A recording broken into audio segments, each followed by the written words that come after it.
Informasi selanjutnya ada kuasa hukum Pice Kota yang buka suara terkait sidang terbaru sang klien.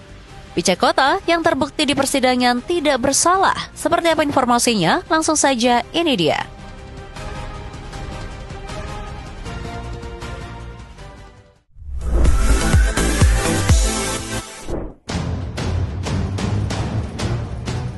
Besti, drama hukum kasus dugaan pemerkosaan anak yang terjadi di Kabupaten Belu, Nusa Tenggara Timur beberapa waktu lalu yang menyeret nama artis Pice Kota kembali memasuki babak baru. Di tengah statusnya yang masih menyandang tersangka, pihak kuasa hukum justru melontarkan pernyataan yang mengejutkan. Mereka mengklaim bahwa fakta yang terungkap di persidangan malah mengarahkan bahwa Pice Kota bukanlah pelaku. Benarkah titik terang mulai terlihat ataukah ini baru awal dari pertarungan hukum yang lebih besar? Sidang terbaru yang berkaitan dengan perkara hukum yang menjerat Pice Kota kembali menyita perhatian publik. Di tengah berbagai spekulasi yang beredar, kuasa hukum Pice Kota muncul dengan keyakinan penuh. Mereka menyebut fakta yang muncul dalam persidangan justru memberikan angin segar bagi pihaknya. Menurut kuasa hukum, keterangan yang disampaikan oleh korban dan saksi di muka persidangan menjadi poin penting yang akan digunakan dalam langkah hukum selanjutnya di Besti.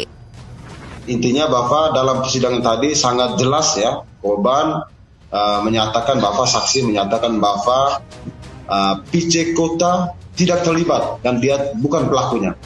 Itu fakta persidangan yang kami temukan dalam proses persidangan tadi, dan mungkin akan kami jadikan bukti juga dalam proses sidang pra-peradilan tanggal 6 mendatang nanti. Jadi buktinya itu bukan hanya BAP terkait perubahan keterangan korban, bahkan saksi akan dihadirkan, tapi juga mengenai fakta persidangan yang sudah kita dapatkan pada kesempatan sidang hari ini. Pernyataan itu pun menjadi amunisi baru bagi tim kuasa hukum. Mereka mengungkapkan permohonan pra-peradilan yang sempat diajukan memang sengaja dicabut untuk dilengkapi dengan berbagai bukti tambahan yang baru diperoleh.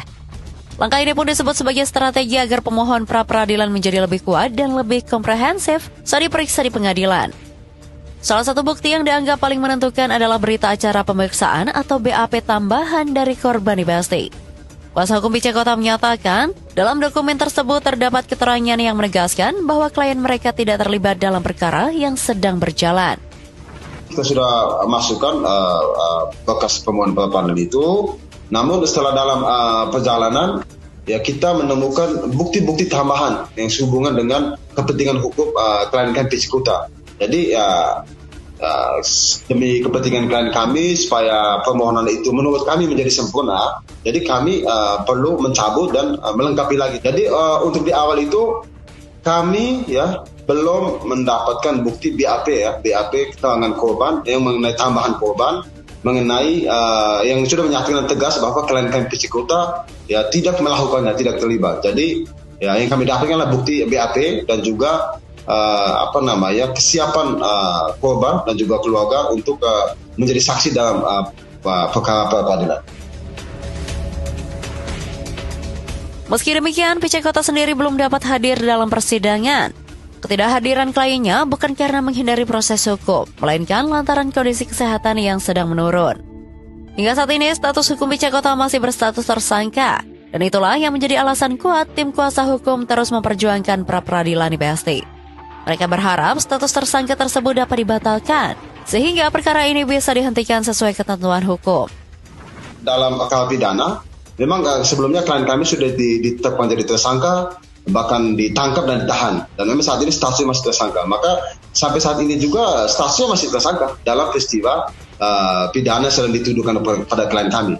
Makanya kita sedang berusahakan mengajukan pra-peradilan ini supaya bisa mencabut status tersangka dan perkara mengenai tuduhan terhadap Pice ini bisa di SP3 atau dihentikan. Saya pastikan sebagai ketua tim kuasa hukum, saya pastikan Pice bukan pelaku, Pice tidak terlibat. Pice hanyalah korban kriminalisasi. Bahkan dengan nada tegas, kuasa hukum menyatakan keyakinannya bahwa Pice Kota bukanlah pelaku.